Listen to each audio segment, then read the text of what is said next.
మాట్లాడే గాడిద పప్పు. పచ్చని పొలాల మధ్య ఉన్న శ్యాంపూర్ గ్రామంలో పప్పు అనే గాడిద నివసించేది. పప్పు సాధారణ గాడిద కాదు, అతనికి ఒక ప్రత్యేక గుణం ఉంది. అతను మాట్లాడగలడు.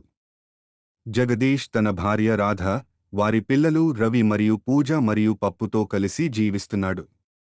ఉల్లాసవంతమైన రైతు జగదీష్, పప్పు నిత్యం పనిచేసే గాడిదలా కాకుండా చిన్నారులను, గ్రామస్తులను అలరించాడు.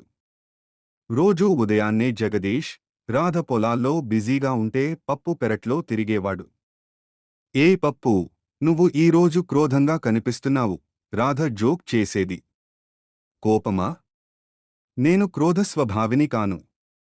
నాకు మేకల వంటి సెలవు కావాలి, పప్పు అతిశయోక్తితో సమాధానం చెప్పేవాడు. అటుగా వెళ్లేటప్పుడు పప్పు అరుపులకు గ్రామస్తులు నవ్వుకునేవారు. పప్పుకు పంచుకోవడానికి చాలా ఆలోచనలు ఉన్నాయి మరియు అతను దాని గురించి ఎప్పుడూ సిగ్గుపడలేదు.